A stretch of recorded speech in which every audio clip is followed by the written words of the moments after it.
Good morning. The reason I'm laughing, look at my braids there. Okay, I'm so sorry, but like, what is the?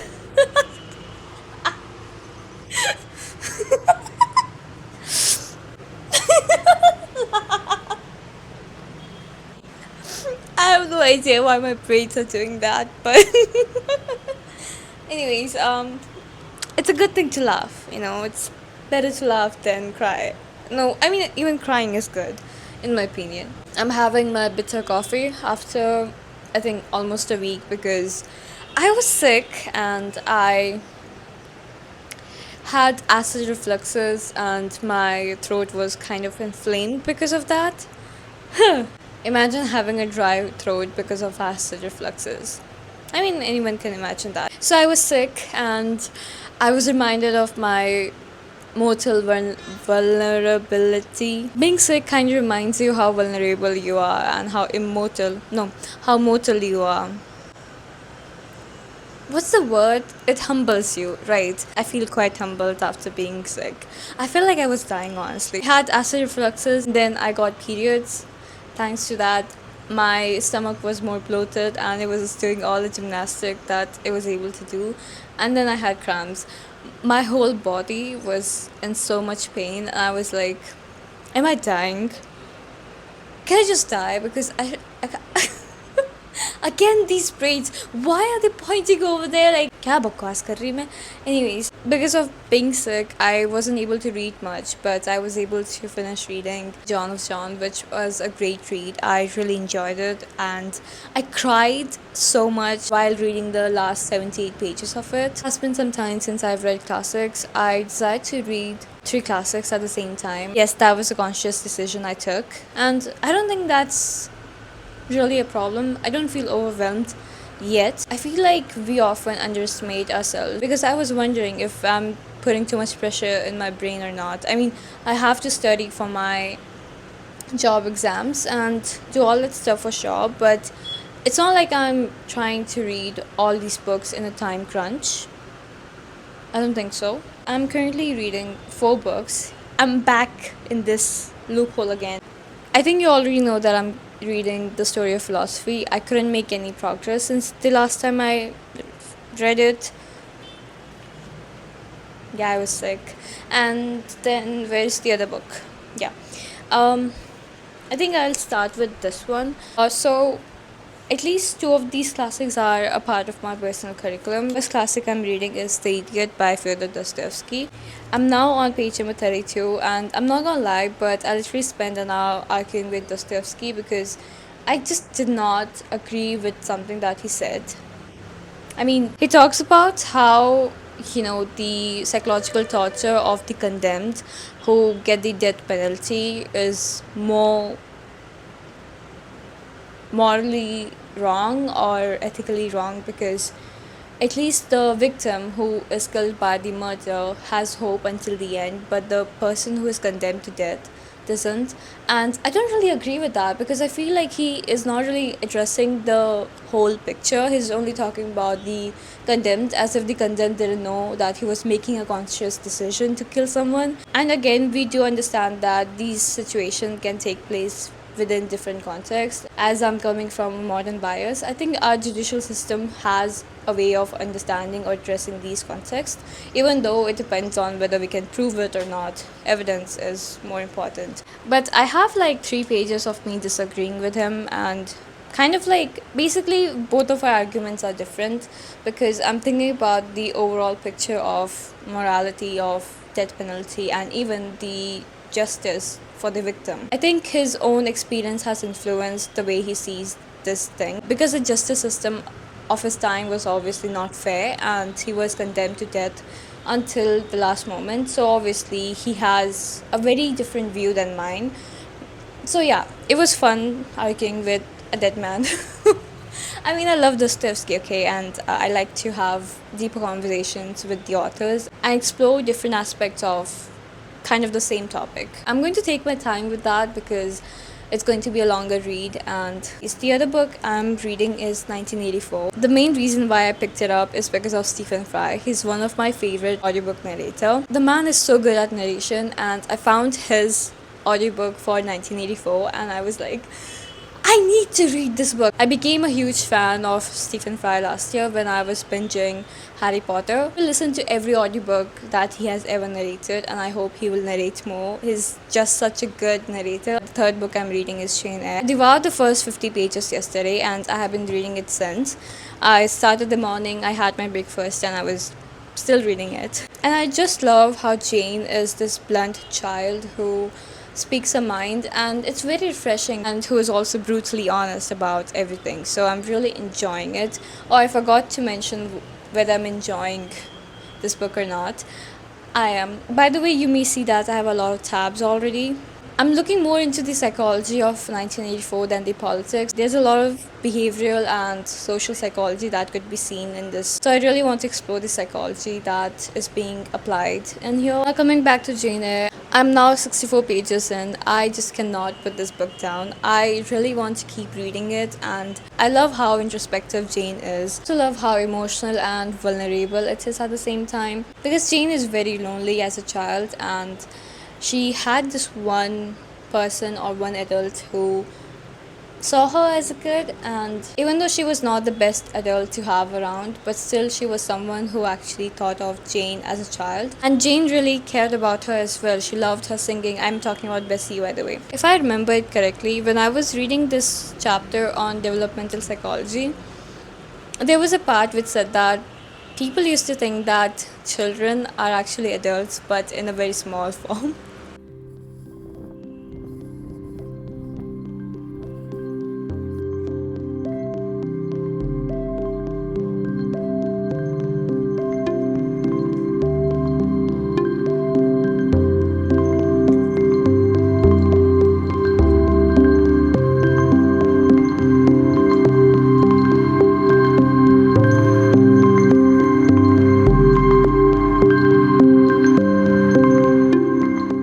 I think it's about 9 in the morning, and I woke up a bit earlier. Look like if I don't use my phone. I think they are fighting. The Yes. Did you eat? Huh? खाना खाया? Or will I just not do anything? I use my phone to film, edit, and even read webtoons or mangas because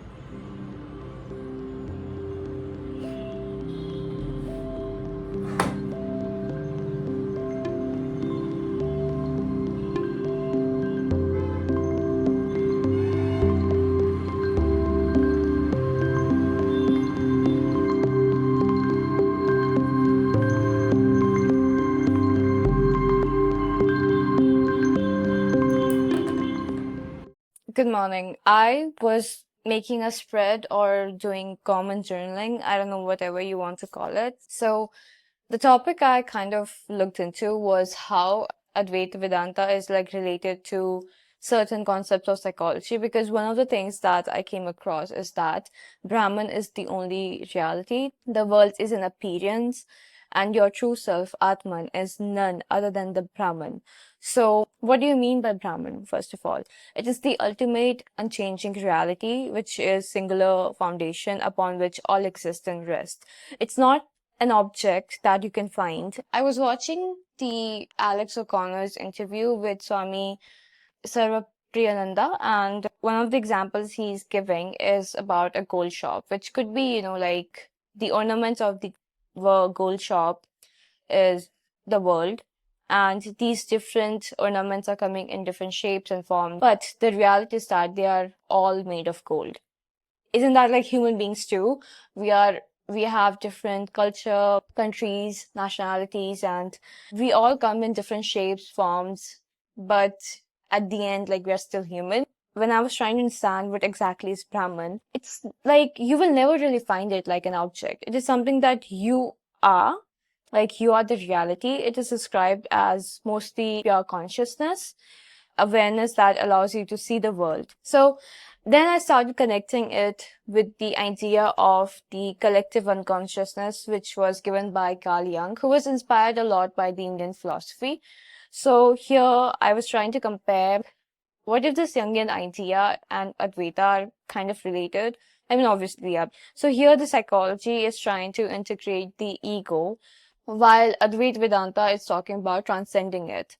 So what exactly is ego here? It's the psychological component function of mind, where first thing it does is that it's integration, where our senses, our mental awareness, and our body is coming together so that we can function as an individual, while it also reflects consciousness. So the distinction that we can make over here is that Jung basically developed his own concept of self, which is the archetype of wholeness and the regulating center of the psyche, while the collective unconsciousness is the reservoir of shared human experiences, symbols, and the archetypes that we inherit from a shared psychological underlying layer. So, what does Advaita Vedanta has to say about this? What it's saying is that why we feel connection or this sense of shared reality, it's because that at our deepest level there is no separation. All manifestation are of the same Brahman. By the way, I'm just trying to learn about Advaita Vedanta, so I don't really know,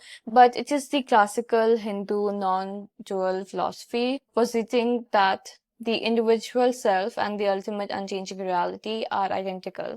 When we talk about non-dual, we're talking about the idea, is our mind or body separate?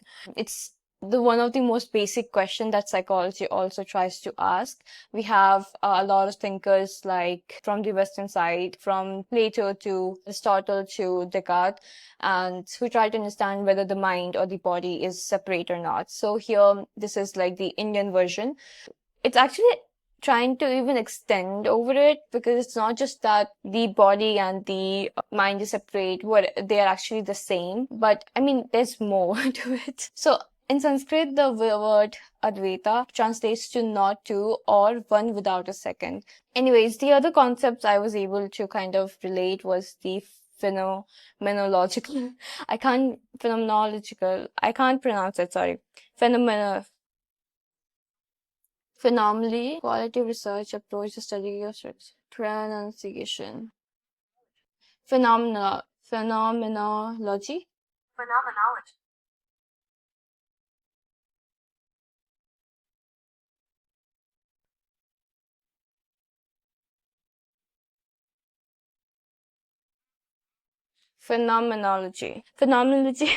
Still can't do it. Okay. Anyway, so it basically tries to tell us that we don't encounter the world in itself. We experience bundle of experiences, like what we are sensing, what we are touching, what we are naming. It is colored by our presence. And when Advaita talks about that, the world is not real or like it's an illusion, it's not really claiming that the world is an illusion in the sense that it doesn't exist, but it says that it's more like this appearance of projected. It's more of this appearance projected. For example, when we talk about affordances, so affordances is basically arguing that we don't really see things as just objects. We see them as as what relationship it has to us. For example, if I see this bottle, I see it as drinking water, storage which carries drinking water that I will drink. And if I see the notebook, I see that I will write whatever I want to think. If we look at a chair, for someone who's exhausted, they want to take a rest on that chair. For a carpenter, it could be something to create. For a child, it could be something to climb onto. It's a laptop that I will be using to search whatever questions I have. So whatever we see is that we see its relationship to us. That's how we relate to the world. So do we really see an objective reality? That was one of the questions that I was trying to ask. And one of the other concepts that I was able to relate to, the idea of that the world is an appearance.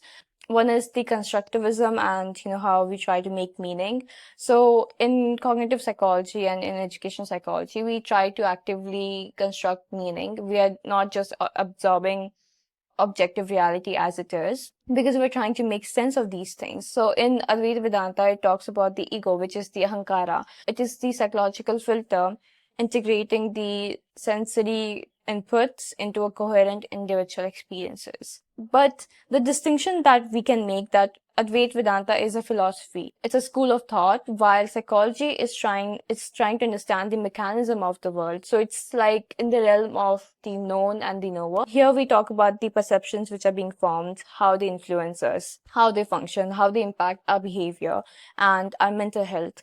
While in case of Advaita Vedanta, it's more like this phenomenological reduction to find the subject behind the experience. If I'm perceiving these realities, what am I in my most fundamental nature? The observer is not a separate entity. So basically, your experience of the world is a construct mediated by your mind. Science can give you the objective truth because we are doing rigorous amounts of scientific testing. But when it comes to human beings and the way we perceive the world, it's going to have a little flaw, a little of this unscientific thing. And I don't think that's exactly a flaw because I feel like it tells you so much because a lot of us function from the place of trauma, our own experiences, our own culture. So obviously we have certain biases or like we don't really come from no bias place at all because we don't really see the world as the reality. And then like the question arises, is there a reality? So that was one thing that I was writing about in my comment journal and I randomly shared it for some reasons. I hope I was making sense because I was trying to connect whatever I was hearing to the psychological concepts I recently learned. Also, I have some reading updates. I haven't made that much progress in this book, The Story of Philosophy. The problem is that I just get distracted by very like specific questions and then I just don't really read. I just end up like trying to understand the most deepest question. For example, the paragraph mentions Nietzsche and I just end up like trying to look into what does he mean by Superman. But I read the part where Durant is talking about Plato's ethical problem and the main question around ethical problem arises. By the way, I'm referring to my notes a lot, so please don't mind because I have a very bad memory. Alright, so basically, Plato is framing the question that whether justice is something that's valuable in itself or is it created by whoever has power. So we had three competing views. Two of them I can't really pronounce the name of. They are sophists who basically, one of them mentioned justice is the interest of the strong. Power will rule and they will call them justice and everyone has to obey. Because different government will have different laws and if you don't really follow them, then you're doing injustice. But if you follow them, that's justice. So the other competing view is that morality is invented by the weak to restrain the naturally strong beings. It is better to be powerful than merely good. Maybe this is further expanded by Nietzsche or like he was influenced by it. And the other third competing view is the Socrates or the Plato view, where the true justice comes from wisdom and reason. Just people will create just society. And if we have just people, then this society will flourish. Because justice instinctively is good. It doesn't serve power. So are we talking about justice in terms of ethics or, like in terms of morality? Is it better to be righteous or to have power? Is it to be good or is it to be strong? Do we do ba do we do do ba? So do we do what is right because it is right or because it benefits us? And honestly, there's literally no correct, absolute conclusion to this because all of these three are kind of working together because human beings are that complicated. Because a person who is very brilliant, they may feel like their society doesn't appreciate their talent, or someone may feel that the powerful class is obviously creating certain rules that we can't really overcome. Or at the same time, if we have just people, maybe things will work out. I mean, none of these three are the absolute truths of society, but it's a mix of things. And one of the questions that Plato is basically trying to arrive at, I don't think he's really creating this conclusion to it, but basically he was trying to drive this question that what would a perfectly just society look like? So the ethical problem is talking about the conflict between power and morality, whether it's like an objective grounded in reason. By the way, don't mind that space. Or is it like merely set of rules which are created by those with power or with no power? Or with the need to protect their own interest.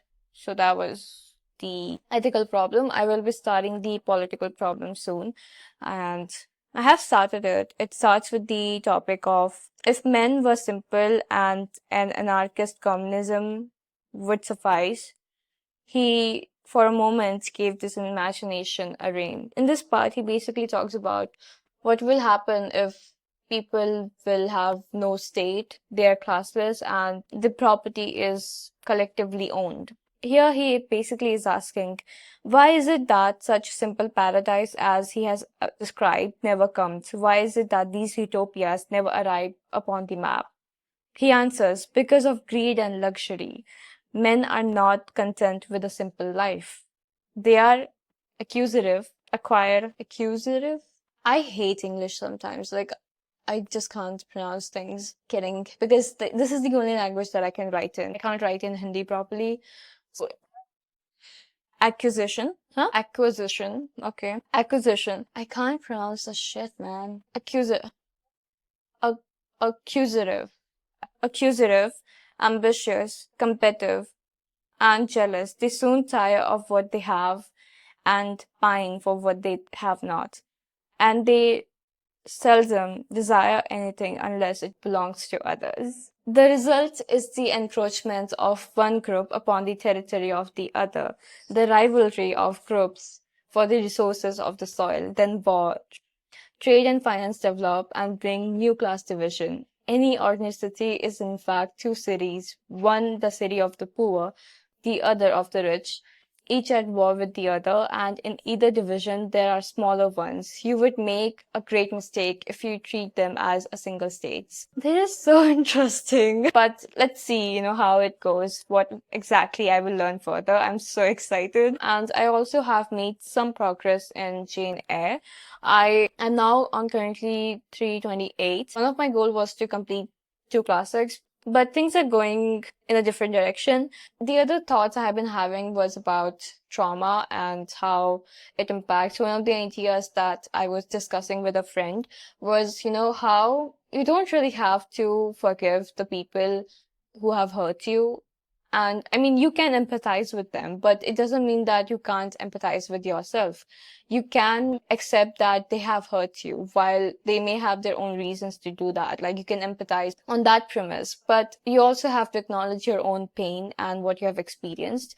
But it doesn't mean that your hurt is really the only thing which describes you. You're a fully functioning human being. You're not just a victim. You're also the survivor. And when we give the power to the person who have gone through something, and we actually see them as someone who has survived something, I think that's the most empowering thing we can do for anyone or even for us, because I feel like a lot of us have experienced something which has fundamentally made us, I don't know, like, be less kind to ourselves. And there's a line in the book.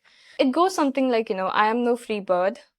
I know the context of that is, when he confesses and he's like, don't be like a wild, frantic bird that is rending its own plumage in its desperation. He says, I'm no bird, and no net ensnares me. I'm a free human being with an independent will, which I now exert to leave you. This line, I'm no bird, and no net ensnares me. I'm a free human being with an independent will. I'm a free human being with an independent will. I don't know, this thing just keeps running in my mind. Because when we think about Jane, even she has experienced a very harsh childhood, but she is someone who knows how to take control of her life. She doesn't let the situation be the only defining aspect about her. She is an individual who is introspective, and she tries to make the change to bring betterment in her life. She's very hardworking too. She has been diligent as well. Yeah, so I want to continue reading it. I have this much left. Oh, I also read few pages of this book on becoming a person. I'm a mess. I'm so sorry. Whatever mood I get, I just try to look into it. When he introduces this book to the reader, he says, here's what I've experienced in the jungles of modern life, in the largely unmapped territory of personal relationships. And he said this in 1961. Wasn't that 65 years ago? So for him, even for someone who was in the 1961, his time felt modern to him. So it made me ask, what if modern life is not an era but a feeling that even someone from 1961 felt? Because every generation inherits their own problems. Like Carl Rogers had his own problem where he saw a lot of progress. I think it was around the time when the Second World War ended. So maybe what feels modern isn't really the technology, but the uncertainties that we encounter. Because in today's world, we are encountering complicated geopolitics, AI, and I recently heard about this AI bubble which may pop and the economy may do very bad, which is scary. It's very scary. But the thing is that even the people from the past have felt the same way. And we think that maybe our time is the worst. We get so anxious about it, and every human being in their own era have felt it because uncertainty is scary. We don't know where we are going, whether we are making the right decision, whether we are not. And the thing is that humans have to know what to do. The problem that we humans have is that we don't know what to do. We want to figure out what to do. We want to predict the futures and also predict the future that we want to avoid so that we don't endanger ourselves or our planet. To understand what we should be avoiding, we need knowledge about the subjective and the behavioral side of realms. Like, we have knowledge, two types of knowledge. One is the objective, the science, which is what is it, what things are, while in case of subjective, it is, talking about what should we do. It relates to the behavior and the ethical side. And I feel like the reason we feel so scared about the decisions that further people will make is science gives us the information, but it doesn't tell us how to utilize it. It's like it has given us power, but with no direction, which is why theories of philosophy, morality, ethics kind of come in place. We are progressing in such a rate that we ourselves don't know, because Roger also worried that we're becoming so busy with progress that we are slowly forgetting the person that's trying to live in it. History has never been easier because, I don't really want to live in any specific era. I'm actually quite happy with the era that I'm living in, because I do know that there's a lot of things that is scary right now, and economy is shit, everything is shit. But it is also the time where women can just learn anything. It's a time when we have so much information. It's just that we have to learn how to filter out the information that we want to learn and filter out the simplified version of things without any nuance or anything like that. It's just that no matter what happens, I feel like we still somehow learn how to remain human, to keep living and to create things, to keep hoping for things. And I feel very much happy and also feel like I don't have enough time to learn everything I want to learn. That was just me yapping about different things that I've learned. And like, is there any enough time to learn the things that you want to learn? Not really. But yeah, this is the perfect time, at least for me, to live. Yeah, maybe everything is shit, but maybe everything is also like a blue sky with fluffy clouds, clear. Things are muddy, foggy, but they can also be clear. I mean, we are people full of walking contradiction, and two things can be true at the same time. We don't have to reach an absolute moment. I have no idea what I'm yapping about. Thank you so much for listening so far. Because I think I have talked way too much, and I would like to know your thoughts on these things. Whatever you want to share, please feel free to share that. And thank you so much for watching until now. I'll see you the next time. Bye. How do people even get like thumbnails? I don't know. We shall see.